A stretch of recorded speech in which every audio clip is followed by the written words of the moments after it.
Since the release of the film Back to the Future, enthusiasts from all over the world dream of inventing the hoverboard of Marty McFly.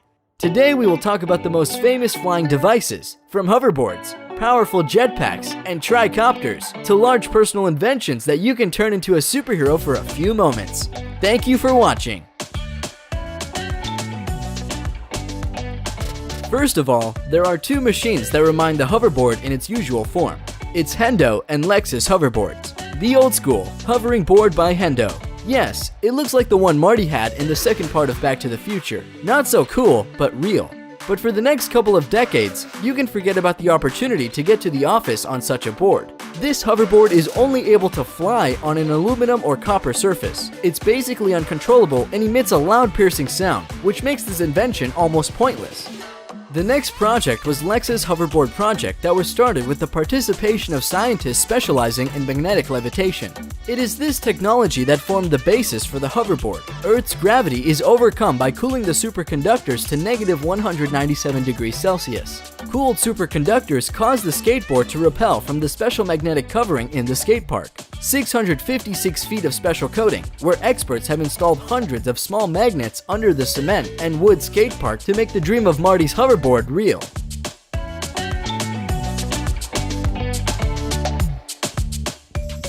Now, we turn to the list of real jetpacks. And the first among all is Jetpack Aviation's JB9, that bills itself as the world's only jetpack. The device can carry a total of 10 gallons of kerosene and uses small-scale airplane engines mounted to each side that provides upward thrust.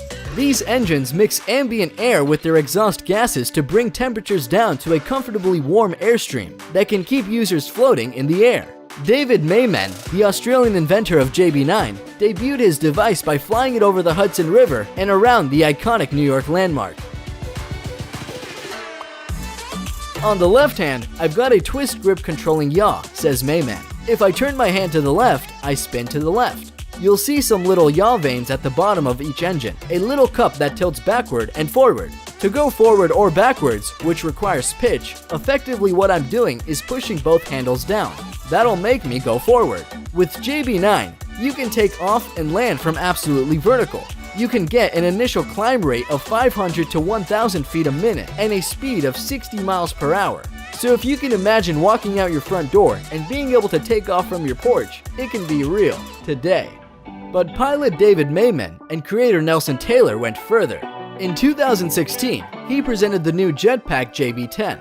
David Mayman, the Australian pilot of the JB9, debuted his new JB10 by flying it over the Principality of Monaco. Powered with two engines that produce more than 1,000 horsepower, the new device can gain the horizontal speed of up to 120 miles per hour. JB10 can stay airborne for 15 to 20 minutes and reach altitudes of over 10,000 feet. Unbelievable for a device of the future. Unsurprisingly, all this gyroscopically balanced truck-sized vector thruster technology isn't cheap. Jetpack Aviation plans to start selling the JB10 in 2019, but to get your hands on one, you'll need to shell out about $250,000. Amazing real-life Iron Man suit that actually flies. Meet Richard M. Browning, the ex-soldier who's created an amazing working jetpack.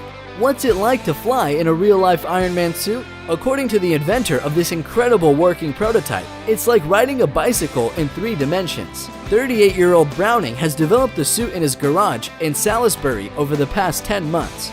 Propulsion comes from 6 miniature jet engines, similar to those used in jet-powered model airplanes, which are mounted on the arms and the lower back. The suit can fly in most locations, Richard says. Despite being capable of flying at several hundred miles per hour and at thousands of feet, Browning is currently exercising a bit of restraint. Besides, flying like Tony Stark is not as simple as just strapping yourself in and jetting off. The suit requires an enormous amount of physical effort to control. Even for Browning, a dedicated triathlete, in order to fly, he must follow a strenuous workout regime. In a typical week's training, he cycles over 150 kilometers. He also runs 40 kilometers every Saturday morning, so it's really hard to be an Ironman. Jetpack by Ives Rossi. Ives, otherwise referred to as Jetman, is known to the world thanks to his flight on the reactive knapsack wing of his own invention. On May 7, 2011, Rossi reportedly flew over the Grand Canyon in Arizona. In October 2015, Ives and Vince Refit, wearing jetpacks, deployed from a helicopter flying at 5,500 feet and flew in a choreographed demonstration with an Emirates Airbus A380, cruising at an altitude of 4,000 feet over Dubai, reaching the top speed of the 304 kilometers per hour, about 189 breathtaking miles per hour. For landing, he uses a parachute. Ives Rossi made many flights on his wings, including flying over the English Channel, over the Swiss Alps in the ranks with 2 Swiss Air Force fighters. Unbelievable jet man. Flyboard air, a new word in the world of jetpacks and hoverboards. Frenchman Frankie Zapata is well known as the inventor of the completely new extreme sport, flyboard. Yes, Frankie Zapata invented and patented these unusual flying things on water thrust. The new flying board is devoid of all connection with the earth. No more hoses, no water, no hydrocycles. Only you and the flyboard with its built-in powerful turbine at the bottom. It is stored on the pilot's back in a special tank. To control the board, you use a remote, and if you are lucky enough to own the first model, you can use the first remote as well. The flyboard is capable of lifting a person to 9,800 feet in height, and the flight time doesn't exceed 10 minutes with a full tank. The maximum flight speed is about 93 miles per hour, but no one has tested it yet. During the first flight test of his brainchild, Frankie decided to play it safe, so he only rose 98 feet above the surface of water, developing a top speed of 34 miles per hour. The Scorpion 3, a single-seat electric-powered hoverbike by a Russian company that builds drones. Footage uploaded to YouTube of the inaugural flight is on track to break 1 million views. It shows a tester wearing a motorcycle helmet to guide the hoverboard through the air inside a factory. Though, don't expect a motorcycle's license or even a pilot's license to authorize you to ride one of these things.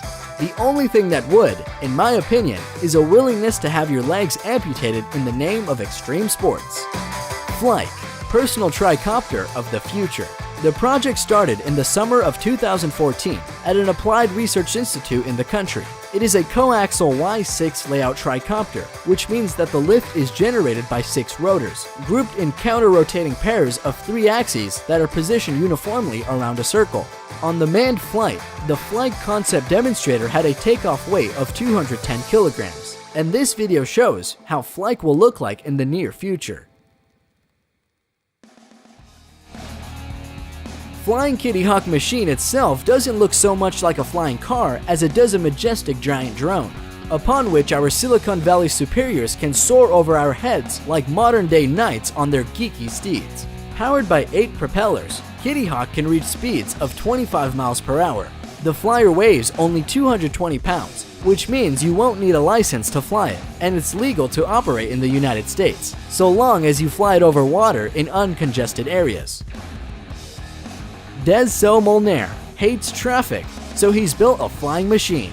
The G2 is constructed using a steel and carbon fiber frame paired with a stock Suzuki GSX R600 motorcycle engine and a carbon steel propeller.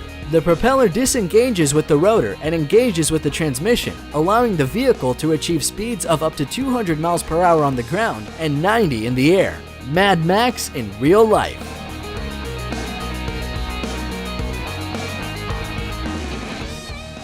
Arca board. Inspired by the same film, developers constantly propose new ways of construction flying gadgets. Unlike its predecessors, the Arca board is able to soar above any unruffled surface. Actually, it has a weird appearance. Arca board looks like a concrete slab. Arca Corporation deals with development and production of space rockets, so the basis for creating flying board is the energy created by the motors.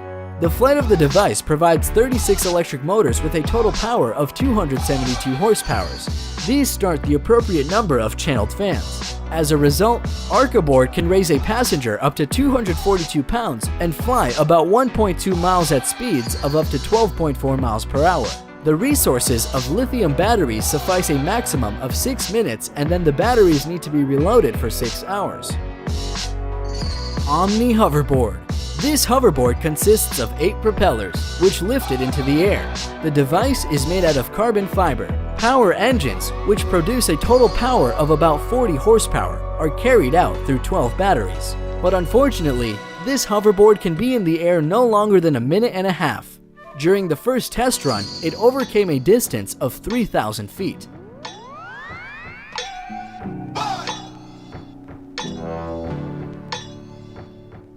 Flying Bike by colinfurze. A levitating bike that does not fly as low as some previous models, but this design is worth the attention. In addition to these things, colinfurze's channel is full of cool inventions. You'll find the link to his channel in the description. Our list is coming to an end, and it's time to chill with Hammock Drone. There is a rumor that it is just a well-executed VFX trick in a commercial for Dutch insurance company. Anyway, the idea is as simple as it is beautiful. It's a hammock that not only can move, but can float just about anywhere. While drones are poised to change the worlds of commerce and food delivery, perhaps we should be focusing on how they can change the world of luxury as well. Thanks to all for watching.